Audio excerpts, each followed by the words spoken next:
It's March 17th, 2021, and we are talking about LCS Spring awards voting for All-Pro and MVP, and previewing the Mid-Season Showdown playoffs with Crumbz. This is the True Sight Podcast.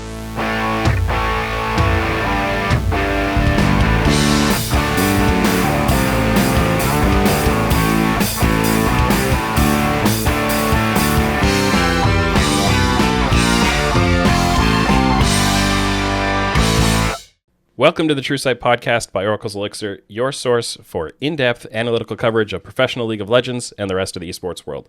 I'm Tim Magic Sevenhusen. My guest today is LCS caster Alberto Crumbz Rengifo. Good morning, Crumbz. How are things? Good morning, Tim. Doing well. Back on the show. We are going to be talking about LCS playoffs, getting into the best of fives. It's always a really, really fun time of the year when we get to go out of the regular season best of ones, get into some BO5 series. I've had a little bit of like BO3s, BO5s from watching amateur level, the amateur and academy games that have been going on, but there's something a little different at the LCS level, and it's just really exciting to get to see. So I can't wait to start this weekend, Saturday and Sunday. I believe you're going to be around for some of that on the broadcast, right? Yep, I'll be on TSM. That's the first one, and that's the one I wanted to be most excited about anyways, because we'll get into it later, but I think first versus fourth obviously has a bigger gap just in standings and typically in skill as opposed to second versus third. Yeah, so I think out of the first round matches, that one will definitely be a little more exciting. But before we jump all the way into playoffs, there is still some wrap up to be done on the regular season. I know the record continues from spring to summer, but it's still its own distinct regular season. We have our own awards voting for it. So did you filled out a ballot, I take it? Yes. I mean, the votes are public, so I will try to, if you ask me, I will try to tell you as best as I can in my memory. Yeah, I think usually they don't want people to reveal their full ballots until the actual awards are announced, but we can talk about it generally, and I don't think it's going to be a problem. Did you have a hard time filling yours out? Were there any spots that were like especially tricky for you to decide where you wanted to land? Absolutely, really difficult.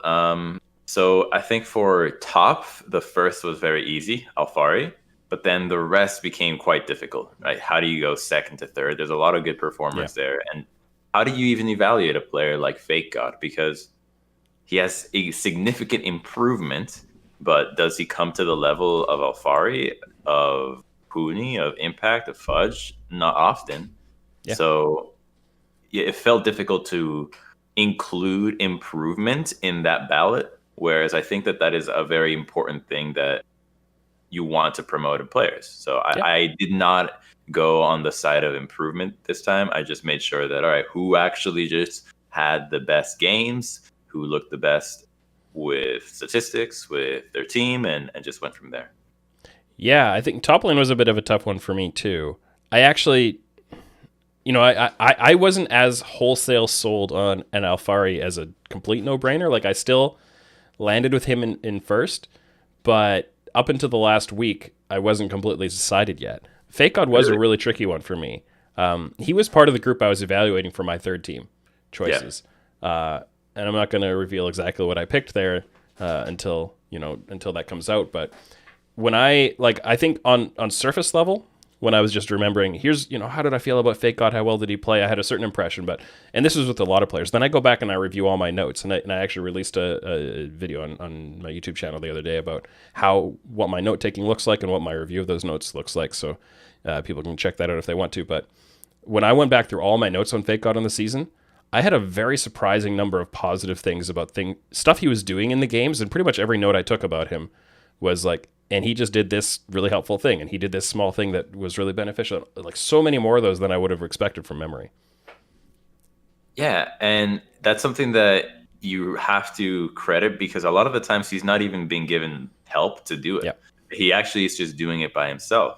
But what came to mind for me, for him, and I guess it worked against him, was specifically the games against DL, where their strategy against Dignitas was to play through top lane from the very early game, and there was not only against Dignitas, not only against Dig, but it really worked against Dig more than anything else. And so that's an area where it's not Alfari, it's the Alfari Centauran combination with the TL drafting that puts him in that position. But it's still something that I would have liked to see them as a team respond to better. And that would have definitely have earned him a lot more points in voting had those games gone differently.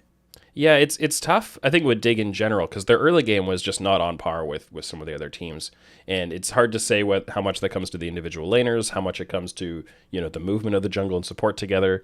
I think I'd have to study a lot harder to decide what my take was on that. But, definitely there were a lot of players had a hard time standing up to Alfari and the amount of pressure Team Liquid put into that half of the map. So I've got one for you.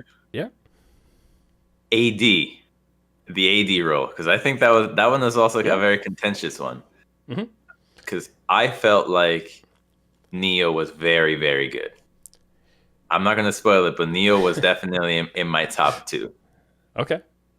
Yeah, Neo is a bit of a tricky one, because again, he kind of encapsulates a lot of the Dignitas flow, where the early game didn't really stand up, but the late game and the ability to clean up the team fights was very much there, and they stole a lot of games that way, if you want to call it stealing, or they won a lot of games that way. So I struggled to balance the early game and the late game for him. So in the balancing of the early to late game, this might just be a little bit of very old bias or old evidence for me, but I remember distinctly in Season 2 Worlds where TPA won, Stanley was the worst laner in that tournament. There was no way Stanley would leave the laning, except when he was on Nidalee, because Nidalee was broken with the Lantern sustain Nidalee. And everything else, he was abysmal. This guy could not lane to save his life. Yet, when you took him out of the laning phase, incorporated into the team, no one came close. It wasn't even close. His mid to late game in coordination with the team was far and away so much better than anybody else's that it actually didn't matter how much you put him down in the laning phase. He'd be able to come back and win. And that's almost like the marathon idea where, all right, you start slow, but as long as you put it work at the end and you win, like no one can argue with that. So I do value that late game because it has consistently delivered wins. Yeah, it's. I think it's something that it changes a little meta to meta how much of the game is decided early versus late. I think over time and over the years, I think compared back to Season 2, 3, 4, early game has started to take on more and more of a role. I think as teams got cleaner at using their leads and also as the game, I think they took away some of the ability to just infinitely wave clear later on and defend your inhibs and stuff like that, right? If you've got 3 waves of super minions crashing in, I don't care what comp you have, there's nothing you can do to clear that on time to keep it in the game, compared to back in the day. But you have teams like Dignitas who have won, who got where they were off their late game. I think you have TSM is another team that has this split being thriving off their late game more than their early game.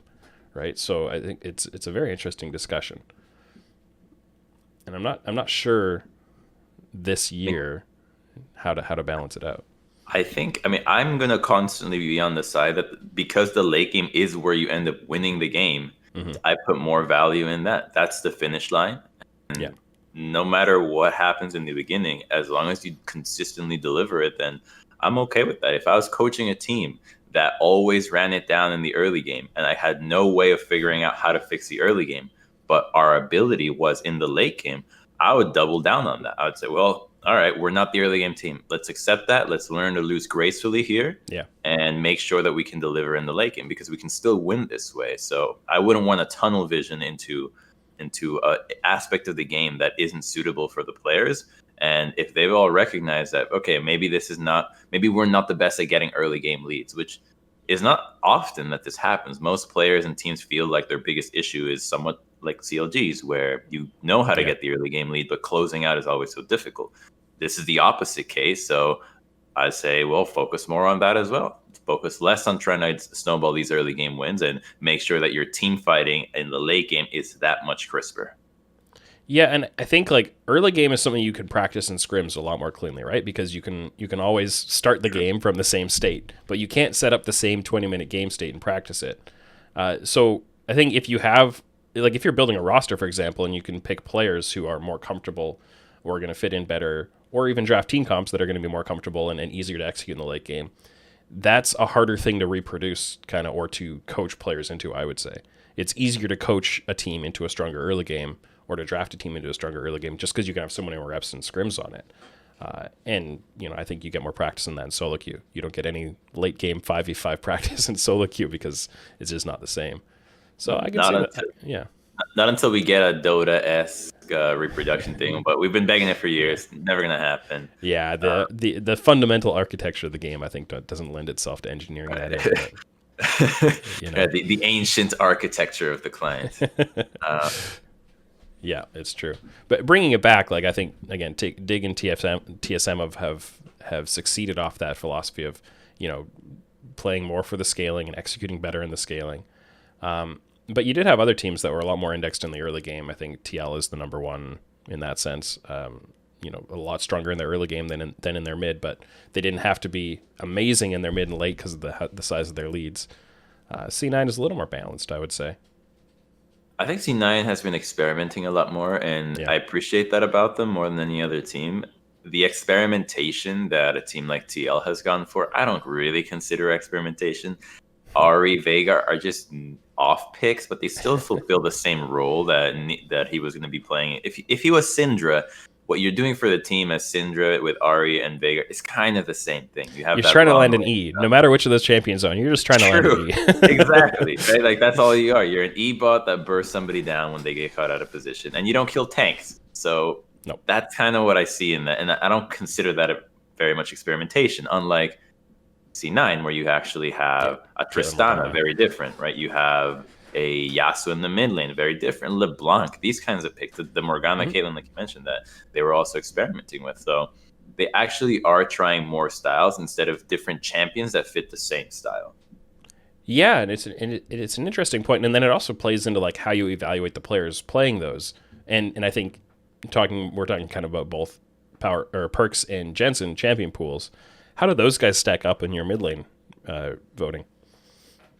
So neither of them was my first. Okay. And I think because I didn't seem like Jensen had it was a very quiet split from him. I think Alphari definitely took a lot of the spotlight from him, might have taken the resources as well, and so his role might have been different. But beyond that, I would have liked to see the same kind of mid to late game consistent team fighting that I see out of somebody like Power of Evil, who's known for the control mages, and I didn't see that. And on the side of Perkz, I think Perkz is a new player when he comes to playoffs. I think that this regular split was really just adjusting himself to the North American scene, to the new team, finding his new voice on a team that is the second team he's ever been on.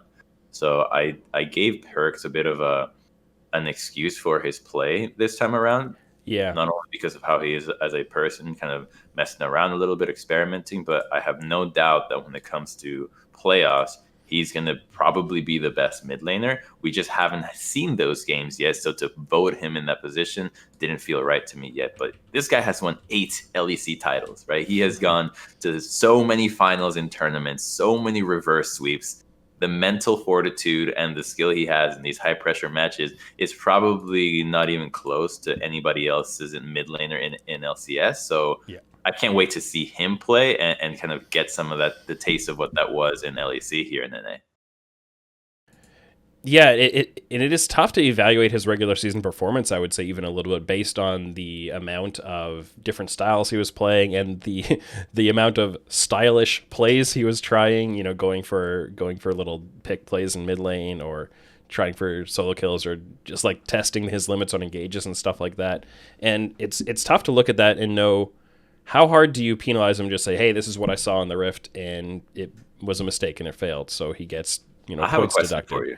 I have a question for you with regards to Perkz as well. And I think other junglers as well kind of fit this style. But the more that flexibility is being promoted inside the game for a variety of styles, I feel like the more difficult and almost irrelevant that statistics end up becoming. Because now you might have stats on Perkz where he gets a power farm on Tristana, but then suddenly he's playing Galio roaming lane constantly and is entirely different. Or the jungler that before was playing the Udyr and now it's playing Skarner. And how are you being able to separate these statistics and actually still come up with a detailed numbers image of these players? Yeah, I mean that's one of the big things that makes stats in League of Legends for players specifically. It affects team stats a little bit too, but player stats specifically are so difficult to generate a story out of because of playing different champions and playing in different matchups and all these things. That's only one of the factors that really influences it. When I do statistical analysis of a player, I'm usually doing it in one of two ways. Either I'm going from stats first and I'm looking for anything unusual, so very high or very low numbers. And then, you filter it different ways. You divide by wins and losses, divide by map side, look on different patches or stuff like that. And then if you see those really high or really low numbers, then you go to your notes or you go to the VODs if you haven't watched them already, and you try to look for reasons to explain them. Or you start from your notes and you start from the VODs and the eye test. And then you say, I have the impression that this player does a lot of damage in team fights, and you go and look, and if their damage stats don't line up with it, then you try to figure out why not. So I don't really ever do an evaluation of a player from numbers alone, because I just don't think you can. And for what you're bringing up is one of the big reasons why. They can't capture all the nuance.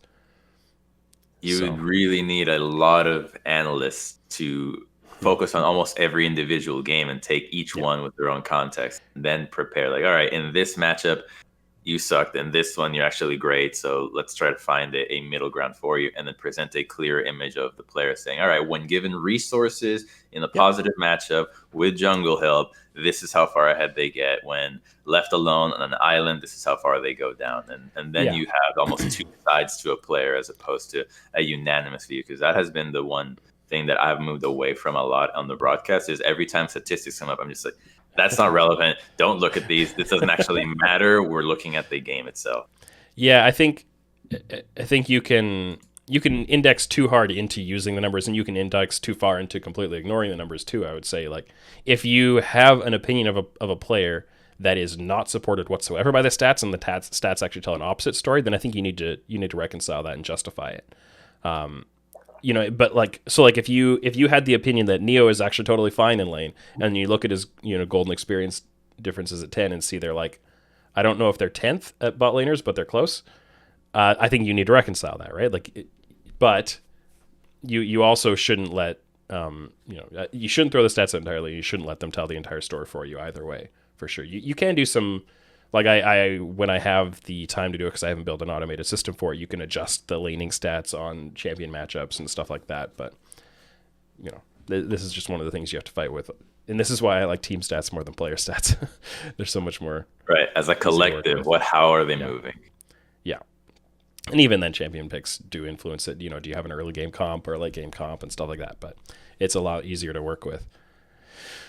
So, having talked through some of the stuff you'd pick on these votes, is it worth even talking about coaching staff voting, or is that just one you just some people just abstain entirely, right? Yeah, I think I did not abstain. I should have done that, but that would actually might have been it's a bit of a cop out. It's a conversation we've had it's just because you don't know. It feels like a popularity vote where you just, all right, I guess they won, right? Do you value more the team that was able to manage 5 rookies, or the team that is able to value or to coach the superstar millionaires? You don't really, like, how can you judge? Because you don't even talk to them, you don't see them. It really feels more than anything just a blind shot in the dark, which is why I felt like maybe we should have voted, because there's not even any stats. There's nothing to know, right? No. You don't even know if the coaching staff did the draft. As far as we know, the players called out the champions. The coach is like, yes, good champions, and then they get the credit. I will abstain from now on. Well, yeah, and I understand why some people do. I put votes in for it, and I try to reason through it the best I can. And some of the coaches I talk to, some of them I don't talk to as much. It's some of my reasoning on some of my coach voting, and I might get into this later. Once the ballots are out, maybe I'll talk through it a little more. But like a team like Dignitas, I think is a tough one to think through. But I understand the reasoning for putting them even number one, because look, this is a team that was expected to finish bottom 4 probably by pretty much everybody. I think I had them 9th in my preseason power rankings. The context on that is this was my expectations of how they'd finish by the end of the year, not by the end of spring, but by the end of the year. And I think we've started to see a course correction from Dignitas, but still even 9th is way too low. And they're doing a lot better than that. So you can say the coaching staff gets at least some credit for overperforming, right? You can look at a team like TSM and say, how did they start the spring split? Very, very badly. How did they finish it? Much better. And give the coaching staff credit for that. Or maybe the coaching staff was just bad to start and then they got okay by the end. I don't know, right? Like, it's just our problem, though, that we perceived them wrong. Yeah. I would have also liked to hear, what do the coaches feel like they're going? They're never gonna tell you a very candid response usually on what place there is. Like if you ask Golden Gardens, where are we gonna finish? They're not gonna tell you 10. No. But to know where they thought they would start and where they ended, I think would be a more accurate metric. If we could somehow get the coaches to say before the split begins to give us their power rankings, and then according to their metrics, how they finish. Because otherwise, I feel like it was just in my error to have misjudged them, to not know enough about the team that they selected and what they saw in each of those players, as opposed to what we'd see from an outsider. Yeah, for sure. And I think getting completely honest, self-reflecting opinions out of coaches is never going to happen. I think you have a hard enough time getting them to vote seriously on these ballots, to be honest. So we'll see what happens this year. I think it has gotten better on that front.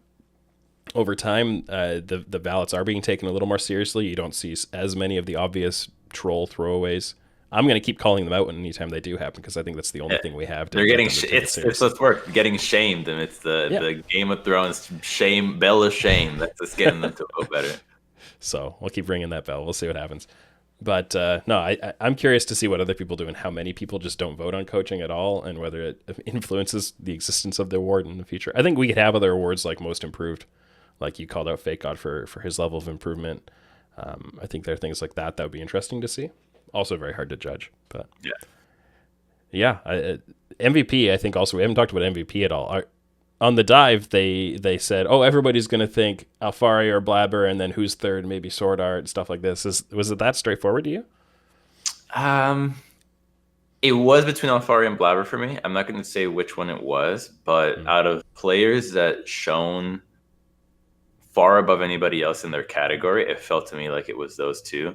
I thought Centauran was also particularly good.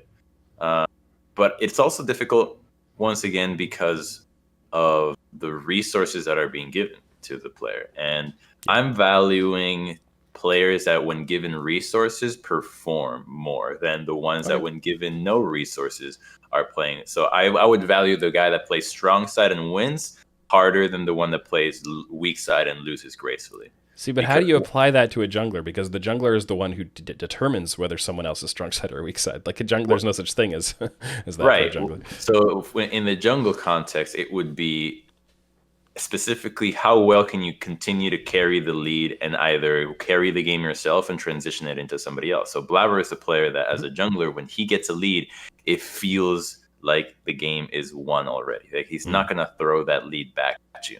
And I value that a lot versus a player that might get ahead. And in the jungle matchup, if you get ahead and you don't carry this lead to a win or bridge it to somebody else, it is so bad when you die, lose tempo, and just slow the game down entirely for everybody else. So I value that a lot in a jungler like Blabber and in a player like Alphari. Sure. Here's a question. Did you have anywhere close, like even top 5 MVP consideration for a mid laner or a bot laner?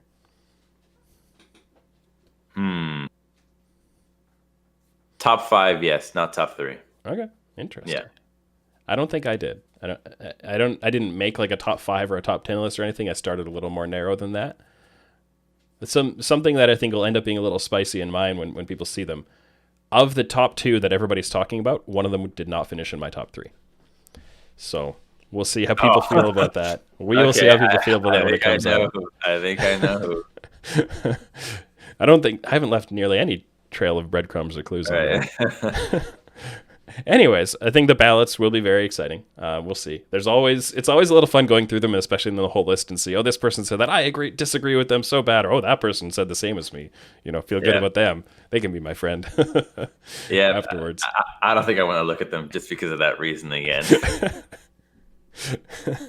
Get flamed or flame other people. Nah, it's meaningful, and it does mean something for the players' careers when they do get honored in these things, and I think they're important, but they're also just a lot of fun. So We will see how that all lands up.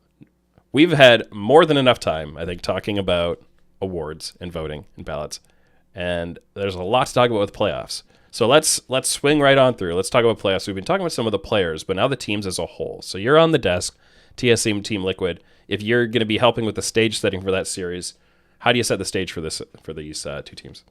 Oh, I guess might as well give a little preview of what I'm thinking for these matches.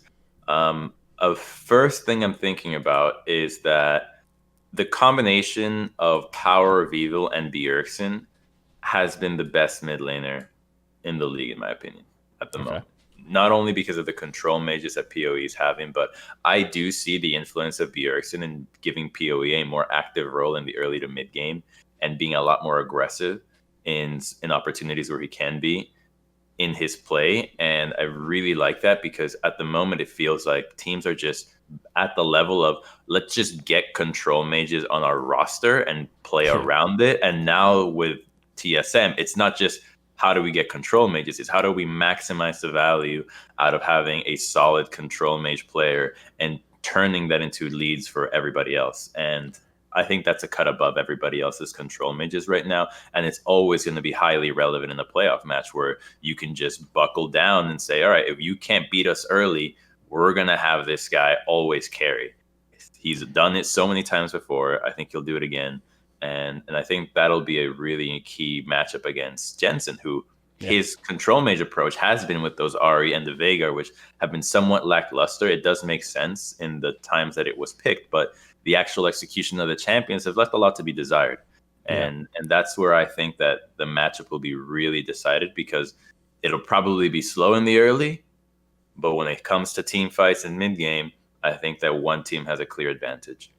Yeah, and it's really fascinating because I think Power of Evil Jensen has been for a couple of years now like the marquee control mage scale to team fighting kind of thing. Like Jensen has usually been a little better at getting CS leads and just straight up 1v1ing. Power of Evil's done a little better with the mid late team fighting and better Azir plays and stuff like that. But this season it's really felt like Jensen has not been getting the same 1v1 leads in mid as he has the past couple of years. And PoE has just shone that much brighter by comparison by virtue of having the stronger mid and late game. So that matchup, I think, is what a lot of people will gravitate for in this series. What I think I'm going to be focusing on a little bit is Alphari is always the central pressure point of Team Liquid's early games this year. And Huni has historically been, a strong side, put all the resources in me, I'm going to carry. But this year it's been a lot of tanks and weak side. And so can he hold up under that pressure? And then, feeding into that, Spica, how well is he going to be able to kind of counterpath what Centaur and Alphari want to do? Is he going to be able to help out Huni? Are they just going to invest into Lost instead and say, get Kaisa as often as we can and you help PoE carry this? I'm curious what their game plan is going to be. I think that Spica's going to be able to hold his own against Centaur. I think ever since he played last year on TSM, I've always been fairly impressed with his play for a young jungler. When it comes to loss, I think that he'll deliver as well, but I don't think it'll really come down to the AD carries. Maybe they will have those moments where they make some misplays and whatnot, but I don't feel like the AD carry role is currently the role that is going to lose you the game more catastrophically than anywhere else. Like you really need to make sure that top lane does not bleed over because you cannot salvage that lane. So I think there will be much more attention in the top side with the junglers aiming that way, and then consecutively mid laners roaming to the top lane and trying to help them out. We've already seen Sword Art be there, so a lot of involvement from everybody to the top side I think will be more powerful than going towards the bot lane. Yeah, I guess like that's my question though on TSM's prep is, do you try to invest support and mid and jungle work presence into the top side to shore up the weakness that any top laner is going to have against Alphari, and knowing that TL will almost always be trying to smash that top turret? Or do you just try to trade it, right? I think there is a valid approach of trying to trade it and say, whatever you get top, we're going to get at least almost as much bot, and then we'll beat you in the late game. I'm just not sure. I think you could approach it either way. I think you have to approach it entirely based on your champions. You can prep for it, but if the champions you're going to draft one or the other. Right. If your champs are not capable of 2v2ing or even coming close to dealing with Renekton Mage top, if you're letting that through, then you got to sack it. Either sack it or or try to free up the support and then have him roam up there to help you out. Yeah. But I don't think that's a lane that you can just ignore right now. You have to be able to defend those dives more than anything else, because the trade is so difficult to pull off against tanks in the bot lane now, with the teleports that are being able to be thrown down, with how quickly junglers can roam down and actually counter it, as opposed to if you can actually save a dive top, you get so much value from that. Maybe you get some kills, you turn things around, you take the whole wave. Whereas in the bot lane, what often happens is, great, you committed so many resources to kill the AD in the trade play, but now the support gets solo experience. You didn't kill the Rel, you didn't kill the Alistar. Now they catch the whole wave, have Moby boots, and are back on the map. So it's so much harder to deny that lane, which is why I feel like it's even more important to go top, especially with how unimportant first dragons can be by comparison to the speed that you can get the first herald. For sure. Well, and I think, like, you know, CoreJJ has been moving around the map a ton. The amount, like, I didn't catch this trend from the eye test of how much time CoreJJ spent helping Alfari, but in my notes review, there was like so many of the games that, oh, and CoreJJ ganks top, or CoreJJ goes and covers a wave crash in the top lane, or CoreJJ's first deploy on his reset was to the top side. Like, it was way more than I'd internalized just from watching it. And so Tactical has been left alone in the bot lane quite a bit, which I think is part of the contribution to the really down narratives that have been built around him. Obviously, that's primarily coming from him getting caught in the mid game, which is a very valid criticism. But also, he's just they're not playing through him anymore like they were last year. And I think that's been also influencing the storylines around him. But he's getting left on his own a lot, and teams aren't really setting him super far behind. Like, he's been fine in the mid game until he gets caught and dies. So I think it's pretty hard that Lost and Sword Art aren't necessarily the dual lane that's going to 2v1 him and get a huge lead there either. Like FBI and who he could do that. I don't think Lost and Sword Art are going to do it. So that plays into like your point of saying TSM should maybe try to match in the top side rather than trading. And I think the issue with Tactical has been, I read a lot into his interview where he was saying that he was feeling burnt out, that the only thing he does is League of Legends, right? The only thing. And you're on a team that has such high expectations, such an amount of veterans that have been doing this forever, that they've already figured out their own stride in how to play the game and how to balance their own lives outside of it. So I think that being a young player put in this position that is way higher stress than almost any other team is very difficult to manage. And so the fact that they're leaving him alone, it's like, well, you know, you got to figure this out before we can start to play around this. And it actually doesn't suit the way that we're winning games right now anyways. So it should be a good opportunity for him to not only grow as a person, but have that transition into a better player that can manage his in-game play in accordance to how he might be feeling outside of it. So I think that he'll be fine. It's just a matter of, all right, you know, grow a little and understand that you cannot only do League of Legends, right? You have to at least go to the gym, right? Do something else, and then your play will be improved. Yeah, for sure. The physical health and the mental health and all of that. Hopefully the coaching staff is working with him on those things. So do you want to hold your prediction for the desk, or are you willing to put something out there? I can put everything out there, but I'm not promising that I won't change them. Absolutely. I have changed predictions. So being on the desk for the amateur tournament a couple tournaments ago, I changed predictions in the couple hours before the show.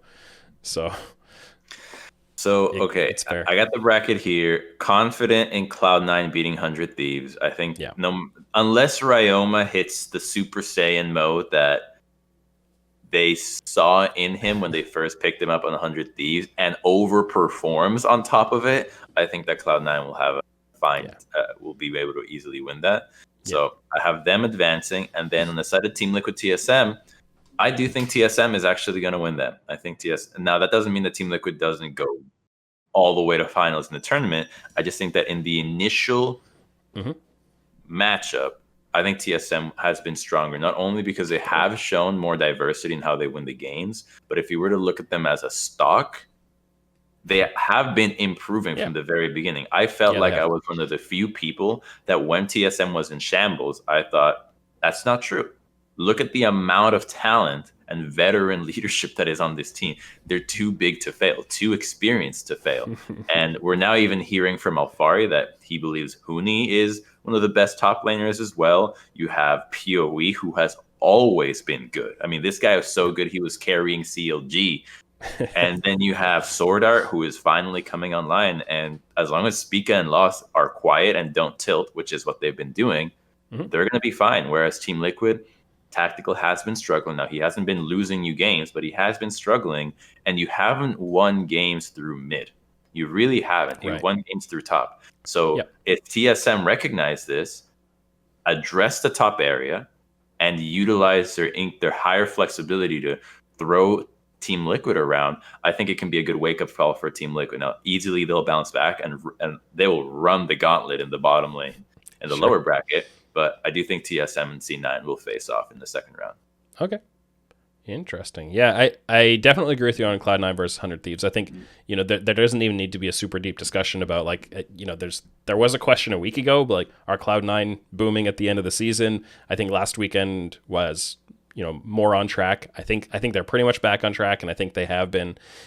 Last summer, I was under the impression that they were just, like, I had to take, they're just, not taking things quite as seriously. They're experimenting a little bit. They're going to be totally fine. And they kind of weren't.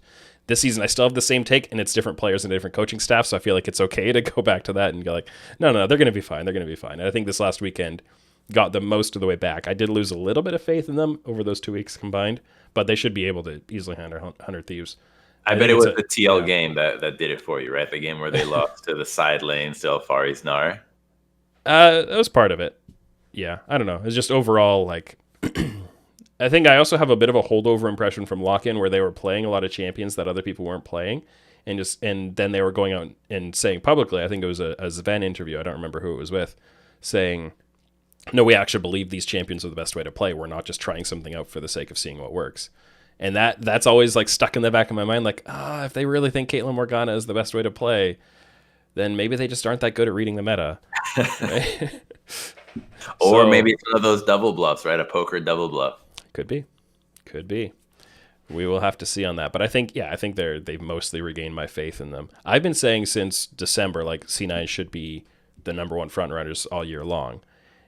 And I'm not sure I'm completely as confident anymore. I still feel relatively good about that statement, especially from the time I made it. TSMTL is a lot harder to read for me. I think Team Liquid are going to come out ahead.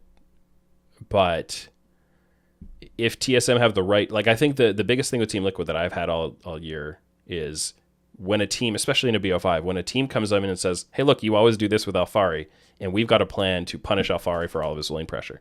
I don't think Alfari is as punishable as I might have thought coming into the year. I think he's pretty good at covering his own, he constantly exposes himself, but he handles it pretty well. So I don't think it's black and white.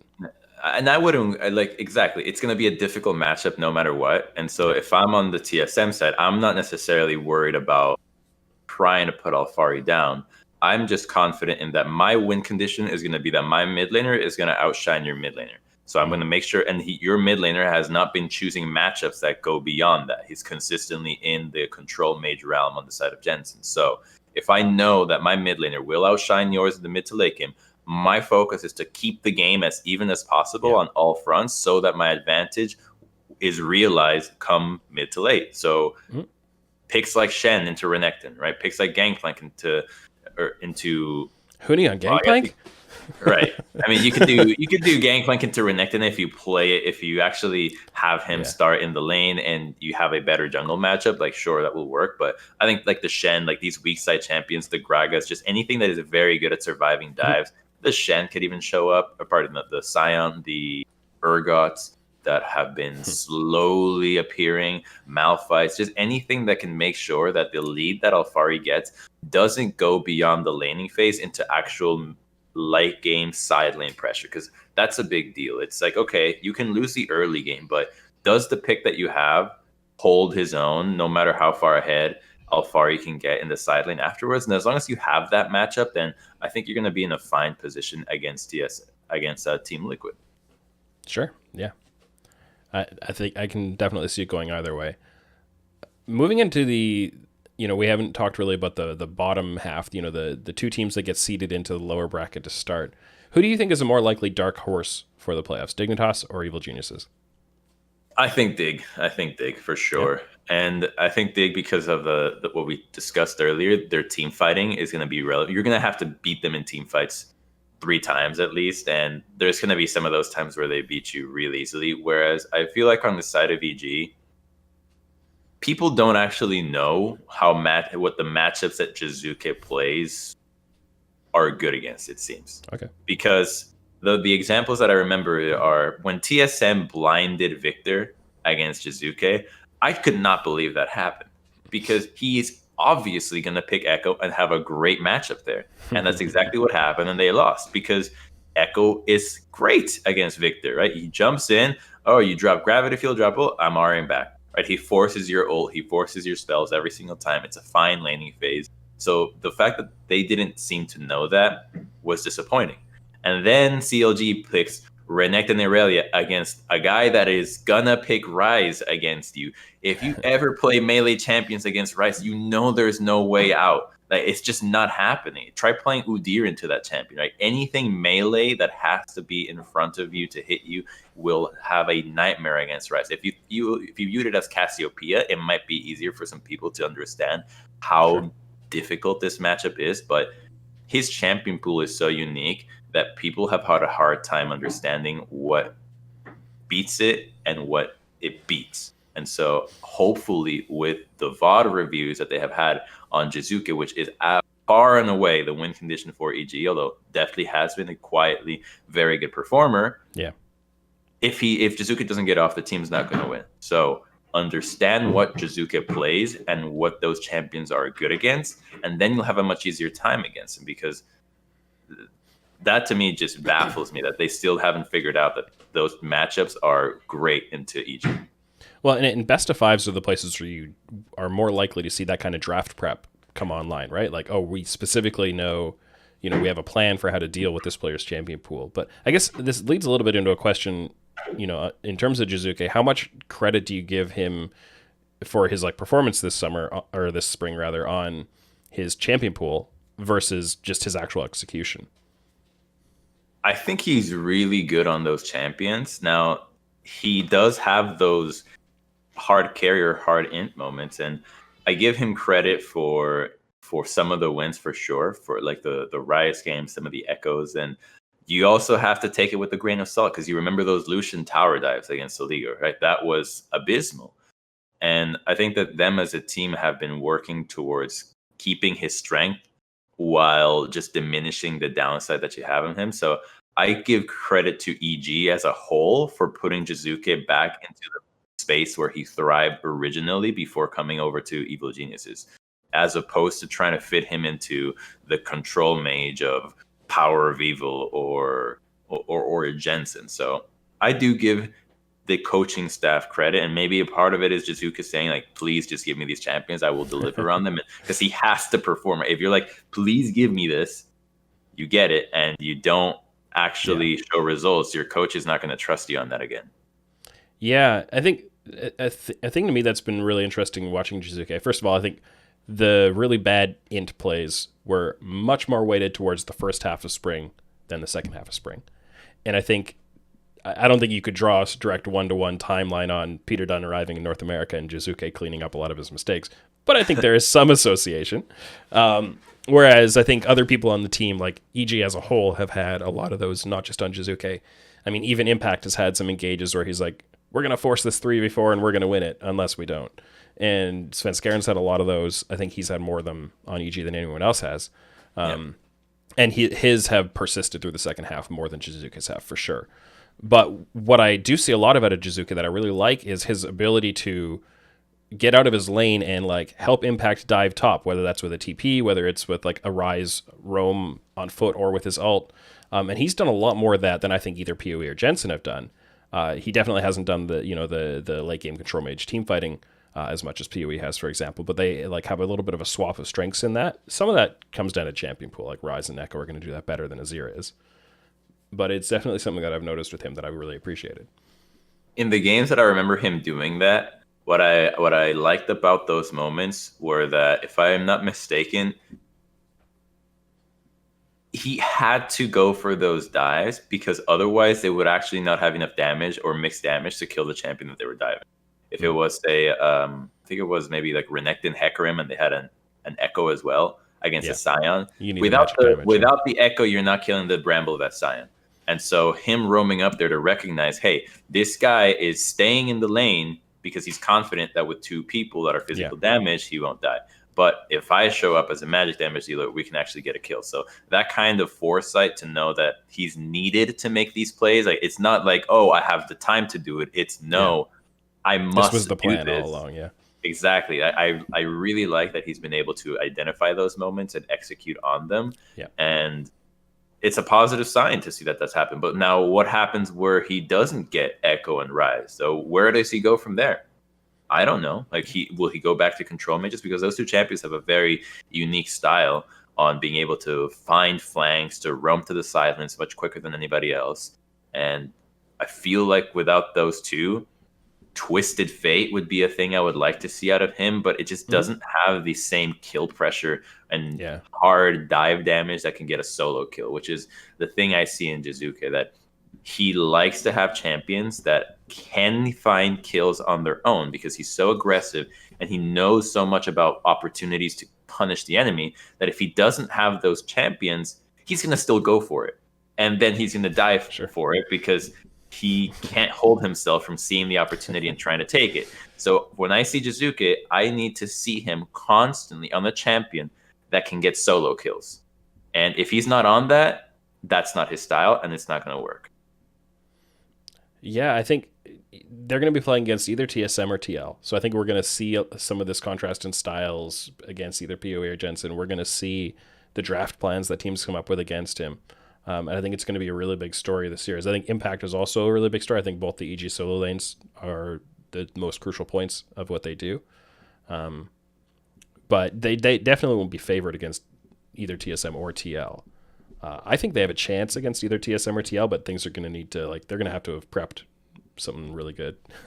Right. I'm not like sure if they can how well did TSM and TL do, and if they faltered in prep or burned everything in the match against the other, and they got 5 games where they put everything on the line, and EG quietly, all right, we figured all this out, and then attacked that, then that'll be good. But that's really pushing for something, because we were talking about this before, right? How many world finalists are there in TSM and TL? Like, TL has Core JJ 2 times world finalists, and then TSM have Swordart and Huni, who both have been there once.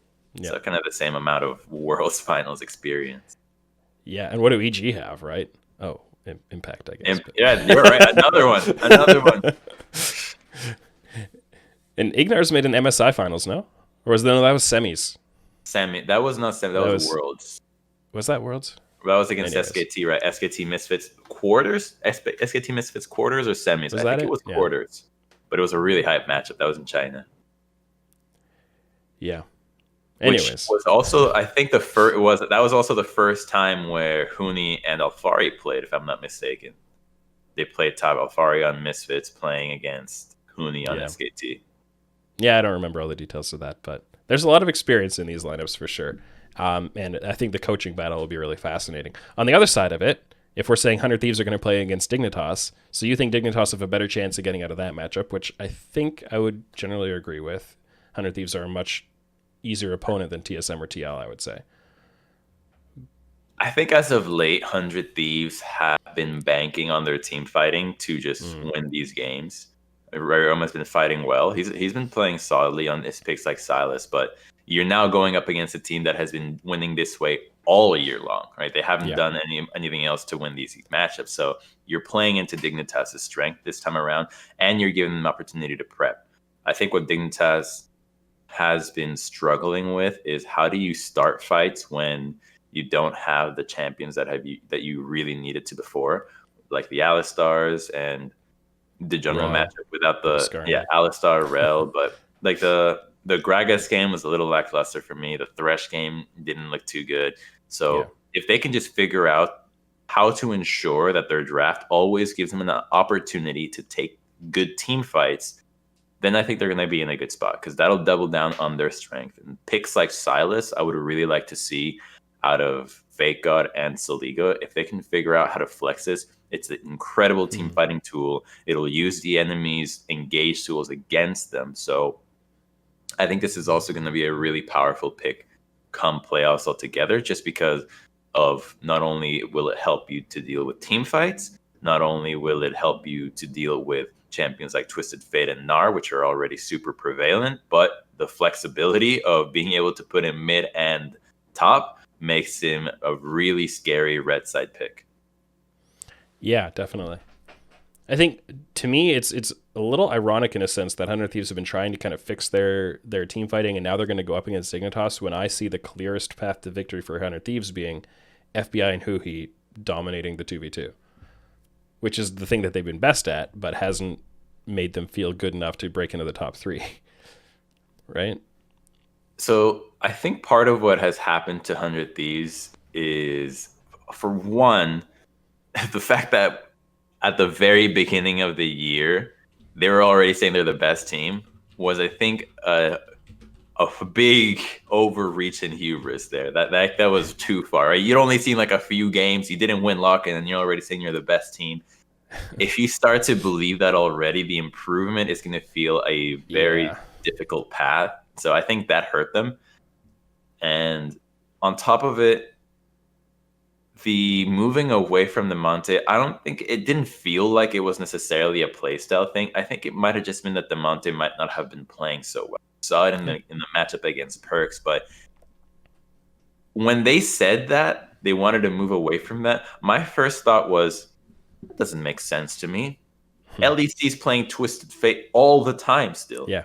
Right? It's still super relevant. And LPL is playing all sorts of mid lane champions that can still perform what the Monte is trying to do, but are much easier to learn. Like a Nocturne mid is not a hard champion at all, and it'll still help you with punishing the bot lane.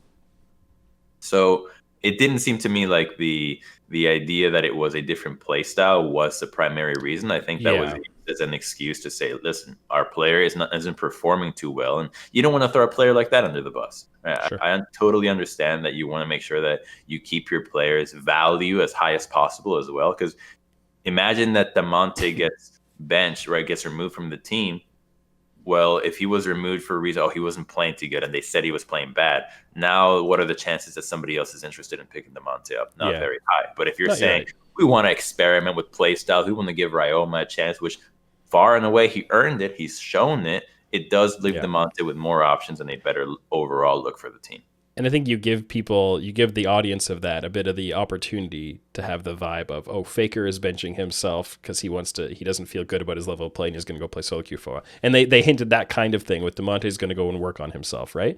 Which even when they say it about Faker, I'm like, yeah, but really? I mean, maybe that's true of Faker, but I don't know. I think they were definitely massaging their messaging a little bit, which is, I think, the right thing to do as an org, right? I think there are good reasons to do that, but I also get a bit of the sense that they just thought Donante wasn't playing well enough and we're going to try out Ryoma. And I mean, why else have Ryoma in Academy? It really feels bad when the other guy rushes Magi's against you and you lose that game. I really feel like that must have sent a strong message to 100 Thieves. Sure. Yeah, although I don't know how many laners other than Perkz. I think the only mid laner other than Perkz who could pull something like that off would be Chizuke against. I don't think anybody else is going to do that. And I did see a little bit of a hotline league where Peter Dunn was complimenting Jizuke's laning. And I got to say, I haven't watched his Pro V, but when I saw him play Orianna against Perkz' Yasuo, I did think that, wow, he's actually really good at laning this matchup. So I do see a lot of positives in Jizuke. Yeah. So I think there is a chance Dignitas beat 100 Thieves. I think there's a chance 100 Thieves win it. I think that series could still go either way. I don't think either of those teams personally is going to make much of a run through the lower bracket, but it could happen. What do you think would have to happen? Like, let's talk about Dig. I think we've talked enough about EG. What would have to happen for Dig to make a deep run? So it's the first thing was that champion pool, being able to ensure that you always have a strong way to engage and a good way to not fall too far behind in the early game. That hasn't necessarily happened clearly against them in the games that they won, with the 2 games that they won with a goal deficit. But fixing champion pool issues would be the first thing for me, because as Dig, I would just, again, quadruple down on that one strength and almost forego most of my other areas of gameplay to make sure that when this thing happens, when it comes to team fights, we're hard winning. So I think having a stronger read on the meta for Dignitas would help them a ton. And there's a lot of champions that are in the foreground that haven't necessarily made it to pro play as strongly or as commonly as they should have, like a Karma.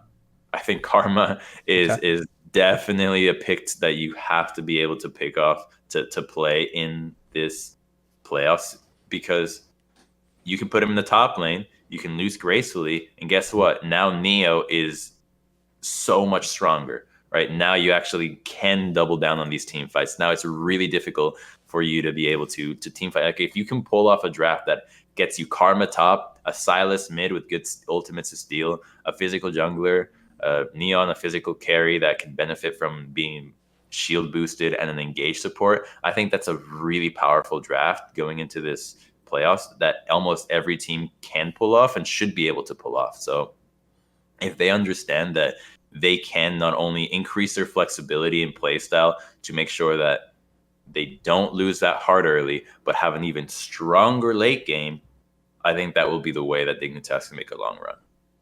Sure. Yeah, and I think, you'd have to rely on Fake God being able to pull off a top lane Karma better than Revenge did, for example, which I think Revenge had a pretty hard time on it. He didn't. It is easy. That is an easy champion to play. It's about timing and positioning, right? It's not about execution of like your buttons. Exactly. Sure. Yes. Right. It's about realizing, hey, my positioning should not be in the front lines, right? I need to be either to the side of my AD or behind them, boosting them up. Because even the Lulu, right? Even Lulu can be played into the top lane right now. We've kind of forgotten about that one, but these kinds of champions can be a strategy that just suddenly surprises you that you're not prepared to deal with. So having these in your arsenal is always solid. I remember on the best playoffs or best of series that I'd ever played, it always came down to, we go into it with like a champion pool for each other that we can always improvise on the fly, but we have 1 or 2 hard set strategies that we're going to pull off in specific games where, all right, this combination is going to allow us to get a win here. And it works every single time. If you can hammer down these combinations of champions for best of series and make sure you can pull them out whenever, they're really strong. So Shen, it was like a Shen Evelyn, Poke Comps, or Yasuo, Gragas, these kinds of tools that really can catch the opponent off guard are a strong way to make a deep run in a playoff series, because they often catch the opponent by surprise. Yeah, for sure. Well, let's wrap things up here with a couple of listener questions. I think we'll finish up with that. There's a good one from My Name Is Not Your Business. Wants to know, who do you think would be the player to watch? Let's talk about the top 4 teams here. The 4 that start in the upper bracket. Who would be the one player to watch just quickly for each of those teams that would, generate success for them? Perkz. Perkz on Cloud9. Okay. Ryoma 100 Thieves.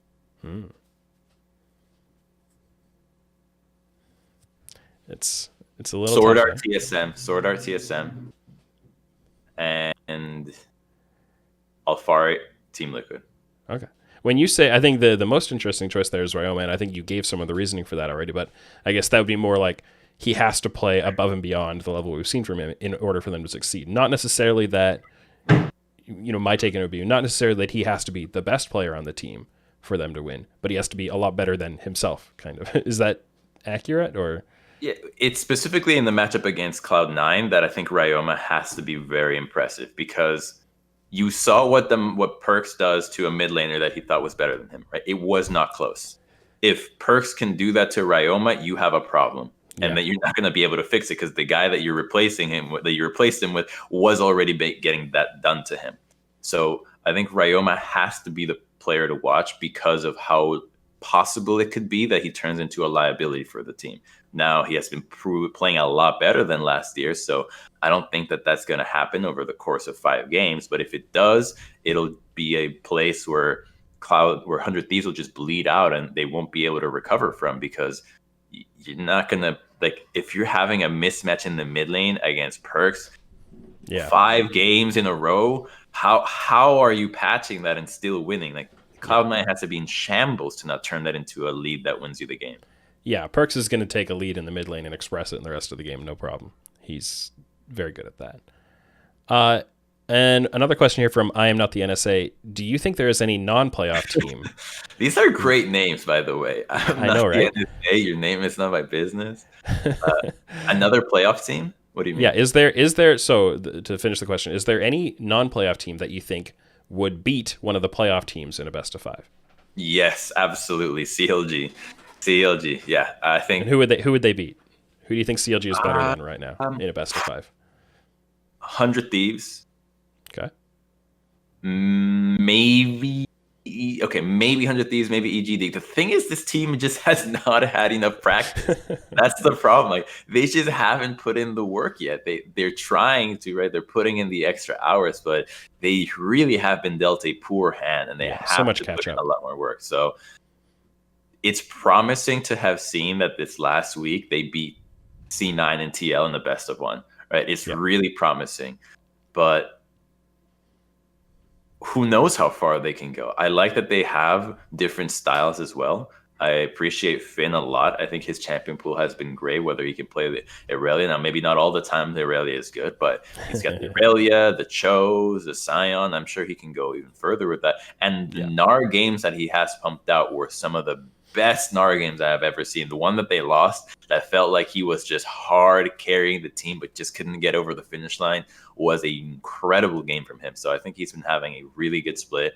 And to my surprise, Pobelter has been playing really well too. His Lucian has been looking surprisingly good. I didn't think he could pull it off, but he has delivered on it. So I think this team is only going up from here, and only summer will tell. But even then, right, they still won't have that much time. So they have to put in the work to catch up. But this is the team that I'd say is far and above the others that are not in playoffs to be a playoff team. Yeah, and I think Finn is worthy of an extra shout out on this, because I think coming off of the season he had last year and the storylines that were being told about him and how much he was being scapegoated for Rogue's performances, you know, I think I was one of the people out there saying, no, this guy can actually be quite good. I think he didn't get quite a fair shake in public perception, and I think he can come into NA and play really well. And I think we saw that in the back half of the season. I think we're going to see it in summer as well. Whether or not CLG as an entire team can maintain that trajectory, or whether they start, you know, there's always a chance that when a low-end team starts to kind of surge up the standings a bit, there's a bit of a lag. The other teams need to figure out the new version of them, and then they can kind of knock them back down again a little bit. I don't know if that'll happen, but I think Finn is actually a really good player. And I think top lane in the LCS as a whole has actually been really good this year so far. And Finn is one of those, like, it's when you talk about top lane power rankings or so on, which were a big thing a couple of weeks ago, and you're like, okay, this player, I think he's the 6th best top laner. Like, 6th, that's so terrible. And then you look at the 5 above him and you're like, yeah, they all have been playing really well, actually, in the grand scheme of things. And another thing for CLG is that they're actually just as veteran, if not more veteran, than a team like TSM or CL. They straight up have people that have been around since day 1 of LCS. You've got Turtle, Smoothie, Pobelter, like just Turtle, Pobelter, right? Before LCS, they're already pros. You've got Brox, who's been around for a while with Smoothie. Like, I don't know. Brox and Finn are the least experienced players on that team. Exactly. And they've been to, one of them has been to World Finals. The least experienced guy has been another World Finalist on CLG. So this team's experience would make them a very strong contender in playoffs as well, as opposed to the others that have a lot more rookies. Yeah, for sure. And I think a player like Smoothie is another one who has had, I think, a season so far that has redeemed some of the trajectory that he had been on, at least in public perception. that he'd really been starting to get like, no, this guy might not be good enough for the LCS anymore. And now he's like, yes, I am.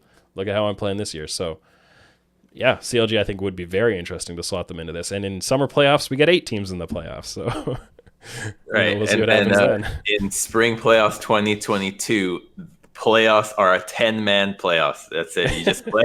You just start up playoffs. The entire year is playoffs. Right. It's just one big bracket. And let's just go to tournament format. Forget the league. Anyways, we're getting a little off track here, but I think that's going to be it for the time we have together today. Thank you very much for joining me on the show today, Crumbz. What is the best way for people to follow your work other than watching you on the Analyst Desk this weekend? Oh, that should be the best way to do it. Yeah, just tuning into the LCS, they'll be fine. Otherwise, they can just look at my random tweets on the internet, and that's about it.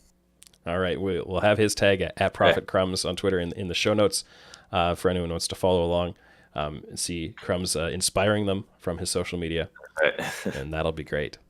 Well, you can support the TrueSight podcast at patreon.com/oracleselixir. You can subscribe on Spotify, Google Podcasts, and Apple Podcasts, as well as anchor.fm/TrueSight. And make sure you check out the Oracle's Elixir Discord server to talk about League of Legends esports, data science, and a lot more. Links for all of those will be in the show notes. This has been the TrueSight podcast, and I'm Tim Sevenhuisen. Thanks for listening.